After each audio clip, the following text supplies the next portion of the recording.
Price allot. ഇന്ന് സംസാരിക്കുന്നത് ക്രിസ്തുവിനോടുള്ള ഒബ്സഷനെ പറ്റിയാണ്. ക്രിസ്തുവിനോടുള്ള ഒബ്സഷൻ എന്ന് പറയുന്നത് ഒരിക്കലും ഒരു നെഗറ്റീവ് ടേം അല്ല, പോസിറ്റീവ് ടേം ആണ്. എടുത്തു പറയാൻ കാരണം ഒബ്സഷൻ എന്നുള്ള ടേം നമ്മൾ എപ്പോഴും നെഗറ്റീവ് കോണ്ടെക്സ്റ്റിലാണ് യൂസ് ചെയ്യുന്നത്. പക്ഷെ ക്രിസ്തുവിനോടുള്ള ഒബ്സഷൻ ഒരു ക്രിസ്ത്യാനിയെ സംബന്ധിച്ചുള്ള അവന്റെ ലൈഫിന്റെ ഏറ്റവും പോസിറ്റീവ് ടേം തന്നെയാണ്. എന്തുകൊണ്ട് ക്രിസ്തുവിനോടുള്ള ഒബ്സഷൻ വർദ്ധിക്കുന്നു എന്ന് ചോദിച്ചാൽ അതിന് ഒറ്റ കാരണമേ ഉള്ളൂ, ക്രിസ്തുവിന്റെ സ്നേഹം തന്നെയാണ്. അതായത് നമ്മൾ എത്ര പാപത്തിൽ വീണു പോയിട്ടും എത്ര അവിശ്വസ്തത കാണിച്ചിട്ടും 70 അല്ല 100 അല്ല അതിൽ കൂടുതൽ തവണ നമ്മളോട് ക്ഷമിച്ചിട്ട് നമ്മളെ പിന്നെയും പിന്നെയും മോനെ മോളെ എന്ന് പറഞ്ഞ് നമ്മളെ ചേർത്ത് പിടിക്കുന്ന ഒരു ദൈവം, അതാണ് യേശു കർത്താവ്. ക്രിസ്ത്യാനിറ്റിയെ, അതായത് ഒരു റിലീജിയസ് ബേസിലല്ല ഞാൻ പറയുന്നത്. ക്രിസ്ത്യാനിറ്റി എന്ന് പറയുമ്പോൾ ഒരു ഡിനോമിനേഷന്റെ ബേസിലും അല്ല, മറിച്ച് ക്രിസ്തുവിനെ ഫോളോ ചെയ്യുന്നവർ, ക്രിസ്തുവിനെ അനുഗമിക്കുന്നവർ, കർത്താവ് പഠിപ്പിച്ചത് മനസ്സിലാക്കി അതിനെ ജീവിതത്തിൽ പ്രാക്ടീസ് ചെയ്യാൻ ആഗ്രഹിക്കുന്നവർ, അങ്ങനെയുള്ളവർ മറ്റുള്ള മതങ്ങളിൽ നിന്ന് അല്ലെ മറ്റുള്ള റിലീജിയസ് പ്രാക്ടീസസിൽ നിന്ന് വ്യത്യസ്തമാകുന്നതും അതിന്റെ അടിസ്ഥാനം യേശു ക്രിസ്തുവിന്റെ സ്നേഹമാണെന്നുള്ളതാണ്. അതായത് യോഹന്നാന്റെ സുവിശേഷം 14-ാം അധ്യായം 15-ാം വാക്യത്തിൽ കർത്താവ് ഇങ്ങനെ പറഞ്ഞേ, നിങ്ങൾ എന്നെ സ്നേഹിക്കുന്നുവെങ്കിൽ എന്റെ കൽപ്പനകളെ കാത്തുകൊള്ളണം. If you love me then keep my commandments. കർത്താവ് ഒരിക്കലും ആഗ്രഹിക്കുന്നത് നമ്മൾ പാപത്തിൽ നിന്ന് മാറി നിൽക്കേണ്ടതോ അല്ലെങ്കിൽ ജീവിതത്തിൽ കർത്താവ് ചില കാര്യങ്ങൾ നമ്മുടെ ലൈഫിൽ നിന്ന് മാറ്റാൻ പറയും. ബിക്കോസ് നമ്മളെല്ലാം ജനിച്ചത് വിത്ത് ലോട്ട് ഓഫ് ഫ്ലോസ്, നമ്മൾ ഒരുപാട് കുറവുകളുണ്ട്. പക്ഷെ ഈ കുറവൊന്നും നോക്കിയിട്ടല്ല ദൈവം നമ്മളെ സ്നേഹിക്കുന്നത്. നമ്മുടെ ഇംപെർഫെക്ഷൻസ് കണ്ടിട്ട് തന്നെയാണ് ദൈവം നമ്മളെ ചൂസ് ചെയ്തത്. പക്ഷെ ദൈവം ആഗ്രഹിക്കുന്നത് നമ്മളുടെ ഇംപെർഫെക്ഷൻസിനെ നമ്മൾ ഓവർകം ചെയ്യണം എന്നുള്ളത്, അല്ലെങ്കിൽ അതിനെ ജയിക്കണം എന്നുള്ളതാണ്. അങ്ങനെ ജയിക്കേണ്ടത് ഒരിക്കലും ഭയത്തിലല്ല, അല്ല നരകത്തിൽ പോകുന്നുള്ള പേടിയിലല്ല, മറിച്ച് ക്രിസ്തുവിനോടുള്ള സ്നേഹത്തിലാണ്. യോഹന്നാന്റെ ലേഖനം 4-ാം അധ്യായം 18-ാം വാക്യത്തിൽ ഇങ്ങനെ പറയുന്നുണ്ട്, സ്നേഹത്തിൽ ഭയമില്ല, ഭയത്തിൽ ദണ്ഡനമുള്ളതിനാൽ തികഞ്ഞ സ്നേഹം ഭയത്തെ പുറത്താക്കുന്നു. അതായത് perfect love drives out fear എന്നുള്ളതാ. അതായത് നമ്മൾ സ്നേഹത്തിലാണ് കർത്താവിനെ അനുസരിക്കുന്നതെങ്കിൽ നമുക്കൊരു ഫോഴ്സോ അല്ലെങ്കിൽ ഇതൊരു പെയിൻഫുൾ പ്രോസസ് ആയിട്ട് ഫീൽ ചെയ്യത്തില്ല. അതായത് കർത്താവ് പറയുന്നത് അനുസരിക്കുന്നതൊക്കെ നമ്മുടെ ജീവിതത്തിൽ ഈസി ആയിട്ട് നമുക്ക് ഇംപ്ലിമെന്റ് ചെയ്യാൻ പറ്റുന്ന കാര്യമല്ല. കാരണം കർത്താവ് നമ്മളെ പഠിപ്പിച്ച പല കാര്യങ്ങളും, കർത്താവിന്റെ പ്രിൻസിപ്പിൾസ് ഇസ് വെരി ഡിഫിക്കൾട്ട്. ഒരു ക്രിസ്ത്യാനിയായിട്ട് ശരിക്കും ജീവിക്കുക എന്ന് പറയുന്നത് നല്ല ബുദ്ധിമുട്ടാണ്. കാരണം കർത്താവ് നമ്മളോട് പറഞ്ഞത് നമ്മുടെ ശത്രുക്കളെ സ്നേഹിക്കണം, മറ്റുള്ളവരോട് ക്ഷമിക്കണം, പ്രൈഡ്, അസൂയ, ഈ വക കാര്യങ്ങളൊന്നും നമ്മുടെ ലൈഫിൽ പാടില്ല. സോ ഇറ്റ്സ് നോട്ട് ഈസി, കാരണം ഇതൊക്കെ നമ്മുടെ ലൈഫിലുണ്ട്. എന്നാൽ കർത്താവിനോടുള്ള സ്നേഹത്തിൽ നമ്മൾ ഇതിനെ 1 by 1 ആയിട്ട് ഓവർകം ചെയ്യുമ്പം കർത്താവ് പറയുന്നത് അത് നിങ്ങൾക്ക് ഒരു പെയിൻ ആയിട്ടോ അല്ലെങ്കിൽ ഒരു ഫോഴ്സ്ഫുൾ ആയിട്ടോ നിങ്ങൾക്ക് ഫീൽ ചെയ്യത്തില്ല. Because you are doing it out of love. അതായത് നമ്മൾ മനസ്സിലാക്കേണ്ടത്, നമ്മൾ കർത്താവുമായിട്ടുള്ള ബന്ധത്തിൽ, അതായത് കർത്താവുമായുള്ള സ്നേഹബന്ധത്തിൽ we come to a point where we realise that നമ്മളുടെ മനസ്സും നമ്മളുടെ ചിന്തയും നമ്മളുടെ സംസാരവും നമ്മുടെ ജീവിതത്തിന്റെ ലക്ഷ്യവും യേശുവായി മാറുന്ന ഒരു മൊമെന്റ് ഉണ്ട്.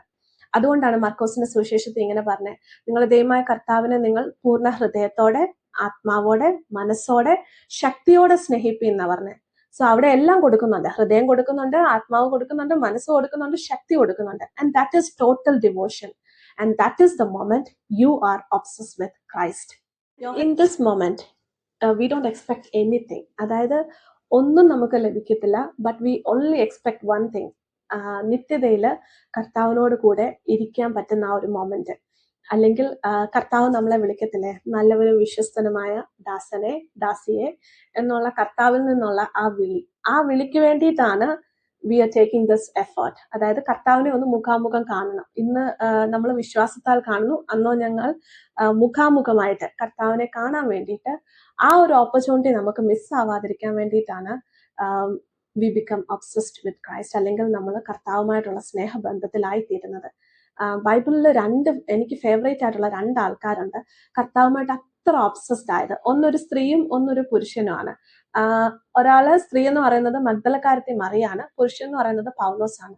ഈ 2 പേരും കർത്താവുമായിട്ട് ഭയങ്കര ഒബ്സസ്ഡ് ആയിരുന്നു. അതായത് അവർ 2 പേരും കർത്താവിന് വേണ്ടി എന്തും ചെയ്യും എന്നുള്ളൊരു, പക്ഷെ 2 പേരുടെയും ലൈഫ് ഡിഫറെന്റ് ആയിരുന്നു, 2 പേർക്കും ഉള്ള അപ്രോച്ചും ഡിഫറെന്റ് ആയിരുന്നു.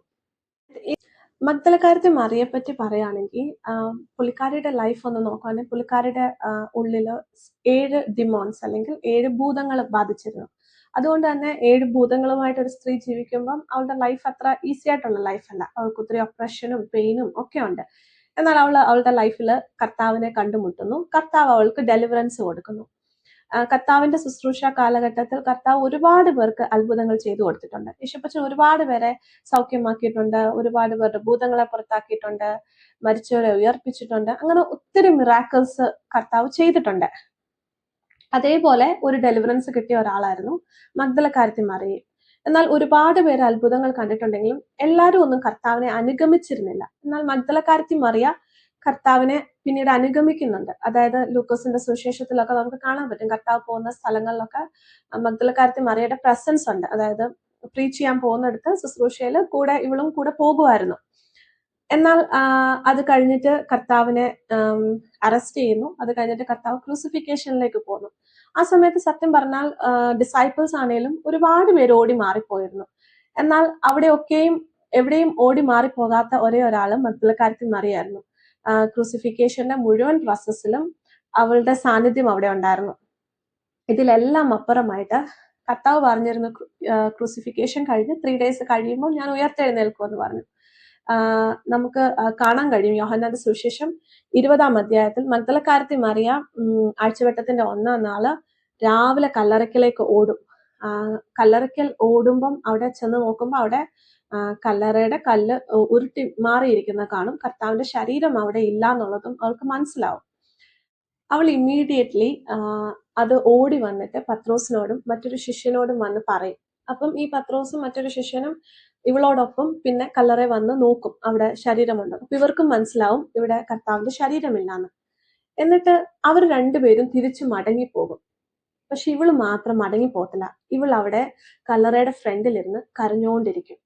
എന്നിട്ട് ഒരു മൊമെന്റിൽ അവള് വീണ്ടും ഒന്ന് നോക്കും ആ ടോംബിലോട്ട്, അതായത് ആ കല്ലറയിലോട്ട് ഒന്ന് നോക്കും. അപ്പൊ അവൾ അവിടെ ദൂതന്മാർ ഇരിക്കുന്നത് കാണും. ആൻഡ് അവളുടെ തൊട്ടു പുറകില് കർത്താവ് വന്ന് നിൽക്കും. ആൻഡ് കർത്താവ് ഫസ്റ്റ് ആയിട്ട് റിസറക്ഷന് ശേഷം ആദ്യമായിട്ട് വെളിപ്പെടുത്തി കൊടുക്കുന്നത് മഗ്ദലക്കാരത്തി മറിയയ്ക്കാണ്. ആൻഡ് അവൾക്ക് ഭയങ്കര സന്തോഷമാവുകയും അവളോട് പറയുകയും ചെയ്യും, നീ പോയി മറ്റുള്ളവരോട് പറയാന്. ആൻഡ് എനിക്ക് മനസ്സിലായത് ഏറ്റവും വലിയ കാര്യം മഗ്ദലക്കാരത്തി മറിയയുടെ ലൈഫിൽ സംഭവിച്ചതെന്ന് പറഞ്ഞാൽ കർത്താവ് ഉയർത്തെഴുന്നേറ്റു എന്നുള്ളതാണ് നമ്മുടെ സുവിശേഷം, ഇന്നും ജീവിക്കുന്നു എന്നുള്ളത്. ആ സുവിശേഷം ലോകത്തോട് വിളിച്ചു പറഞ്ഞത് മഗ്ദലക്കാരത്തി മറിയാണ്. She was the first person who spread the gospel. അല്ലെങ്കിൽ മഗ്ദലക്കാരത്തി മറിയയ്ക്ക് മറ്റൊരു പേരുണ്ട്, അപ്പോസ്റ്റൽ ഓഫ് അപ്പോസ്റ്റൽസ്. അതായത് മറ്റുള്ളവരോട് ഈ സുവിശേഷം അറിയിച്ച ആദ്യത്തെ വ്യക്തി എന്ന് പറയുന്നത് മഗ്ദലക്കാരത്തി മറിയാണ്. അവിടെ കർത്താവ് മാനിച്ചതും അവളുടെ എഫേർട്ടും അവളുടെ ഒബ്സഷനും തന്നെയാണ്. അതായത് അവൾ അത്രയും വെയിറ്റ് ചെയ്തു. കർത്താവിനോടുള്ള സ്നേഹത്തിലാണല്ലോ അവൾ വെയിറ്റ് ചെയ്തത്, അല്ലാന്നുണ്ടെങ്കിൽ അവൾ അവിടെ വെയിറ്റ് ചെയ്യത്തില്ല. ആൻഡ് ആ എഫേർട്ടിനെ ദൈവം മാനിച്ചതായിട്ട് കാണാൻ പറ്റും. രണ്ടാമത്തെ ആള് പൗലോസ് ആണ്. പൗലോസ് ശരിക്കും ഹി വാസ് എ സ്കോളർ, നല്ല എഡ്യൂക്കേഷൻ ഉള്ള ആളായിരുന്നു. എന്നാൽ യഹൂദനായിരുന്നു. അതുകൊണ്ട് തന്നെ ക്രിസ്ത്യാനികളെ ഏറ്റവും അധികം ഉപദ്രവിച്ച ഒരു വ്യക്തി കൂടിയാണ് പൗലോസ്. എസ്പെഷ്യലി അപ്പോസ്തല പ്രവർത്തികളിൽ നമുക്ക് കാണാൻ കഴിയും. ആദ്യത്തെ രക്തസാക്ഷി എന്ന് പറയുന്നത് സ്തെഫാനോസ് ആണ്. അപ്പം സ്തെഫാനോസിനെ കൊല്ലാൻ വേണ്ടിയിട്ട് കൺസെന്റ് കൊടുത്തതിൽ ഒരാളാണ് പൗലോസ് എന്ന് പറയുന്നത്. അപ്പം അത് മാത്രമല്ല, ഒരുപാട് വീടുകൾ കയറി ഇറങ്ങിയിട്ട് ആ സമയത്തൊക്കെ പ്രയർ കൂടുന്നത് വീടുകളിലായിരുന്നു. വീടുകളിൽ കയറി ഇറങ്ങി ക്രിസ്ത്യാനികളെ കൊല്ലുന്ന ഒരു മനുഷ്യനായിരുന്നു പൗലോസ്. അത്രയും ക്രിസ്ത്യാനികളോട് ദേഷ്യവും യേശുവിനോട് ദേഷ്യവും ഉള്ള ഒരു വ്യക്തിയായിരുന്നു. ഇത്ര ക്രൂരനായ മനുഷ്യന് കർത്താവിൽ നിന്നൊരു എൻകൗണ്ടർ കിട്ടുന്നു. ആ എൻകൗണ്ടർ കിട്ടുന്നത് ദമസ്കോസിൽ വെച്ചിട്ടാണ്. ആ എൻകൗണ്ടറിന്റെ ശേഷം അദ്ദേഹം കൺവേർട്ടഡ് ആകുന്നു. He converted to Christian. പിന്നീട് കാണുന്നത് ഒരു പുതിയ പൗലോസിനെയാണ്. He was called before as Saul, പിന്നീടാണ് പൗലോസ് എന്നറിയപ്പെടുന്നത്. പിന്നെ കാണുന്നത് ഒരു പുതിയൊരു മനുഷ്യനെ, അതായത് ക്രിസ്തുവിലായി കഴിഞ്ഞിട്ടുള്ള ഒരു പുതിയൊരു സൃഷ്ടി. ആൻഡ് പൗലോസിന് പിന്നെ വന്ന കോൺഫിഡൻസ് എന്ന് പറഞ്ഞാൽ ഈ പേഴ്സണൽ എക്സ്പീരിയൻസ് കിട്ടി. ഈ പേഴ്സണൽ എക്സ്പീരിയൻസ് കിട്ടിയത് പൗലോസിന്റെ ലൈഫിൽ എവിഡന്റ് ആണ്. കാരണം പിന്നീടുള്ള Paulose he was very confident to preach the gospel across the world. Especially യഹൂദരുടെ ഇടയിനേക്കാൾ അധികമായിട്ട് ജാതികളുടെ ഇടയിലേക്ക് ഈ സുവിശേഷത്തെ കൊണ്ടുവന്നു. ആൻഡ് പൗലോസ് ഒരു റീസൺ ആണ് എന്നിലും നിങ്ങളിലും സുവിശേഷം എത്താൻ ഒരു കാരണക്കാരൻ പൗലോസ് ആണ്. അങ്ങനെ എത്തുന്ന പൗലോസ് ഇത്രയും ക്രിസ്ത്യാനികളെ ഉപദ്രവിച്ചു കഴിഞ്ഞിട്ടും ക്രിസ്തുവിന്റെ സ്നേഹം അല്ലെങ്കിൽ ക്രിസ്തുവിന്റെ എൻകൗണ്ടർ, ആ ഒരു പേഴ്സണൽ എക്സ്പീരിയൻസ് കിട്ടിയതുകൊണ്ട് പിന്നീടുള്ള പൗലോസ് പറയുന്നത് ഇങ്ങനെയാണ്: മരണത്തിനോ ജീവനോ ദൂതന്മാർക്കോ വാഴ്ചകൾക്കോ അധികാരങ്ങൾക്കോ ഇപ്പോഴുള്ളതിനോ വരുവാനുള്ളതിനോ ഉയരത്തിനോ ആഴത്തിനോ മറ്റ് യാതൊരു സൃഷ്ടിക്കോ നമ്മുടെ കർത്താവായ യേശുക്രിസ്തുവിനുള്ള ദൈവസ്നേഹത്തിൽ നിന്ന് നമ്മെ വേർപിരിപ്പാൻ കഴിയുകയില്ല. അങ്ങനെയായിരുന്നു പൗലോസിന്റെ ലൈഫ് എത്തപ്പെട്ടത്. അതായത് he come to a point that everything is for Christ. പൗലോസിന്റെ ജീവിതത്തിന്റെ ലക്ഷ്യവും തന്നെ ഒരു ഡിവൈൻ പർപ്പസ്, കർത്താവിനായിട്ട് ജീവിക്കുക എന്നുള്ളതായി. അതുകൊണ്ടാണ് പൗലോസ് പറഞ്ഞത്, എനിക്ക് ജീവിക്കുന്നത് ക്രിസ്തുവും മരിക്കുന്നത് ലാഭവുമാകുന്നു. കാരണം ആ ഒരു മൊമെന്റിലേക്ക്, ആ ഒരു പീക്ക് ലെവലിലേക്ക്, ആ ഒരു സ്പിരിച്വൽ മെച്യൂരിറ്റിയിലേക്ക് പൗലോസ് എത്തപ്പെടുന്നതായിട്ട് കാണാൻ പറ്റും. So this is how God works. അതായത് ദൈവത്തോടുള്ള ഒബ്സഷൻ നമ്മൾ വർദ്ധിച്ചു കഴിഞ്ഞാൽ we come to a point where we say that we are very confident in Christ. We are not ashamed to preach the gospel. ലോകത്തിന്റെ ഏതറ്റത്ത് പോയിട്ടും ഇനി മരിക്കുവാണെങ്കിൽ തന്നെയും കുഴപ്പമില്ല, ഞാൻ പ്രീച്ച് ചെയ്യും എന്നുള്ളൊരു പോയിന്റിൽ നമ്മൾ റീച്ച് ചെയ്യും. ആ പോയിന്റിൽ എത്താൻ വേണ്ടിയിട്ട് ദൈവം നമ്മളെ ഓരോരുത്തരെ സഹായിക്കട്ടെ. God bless you all.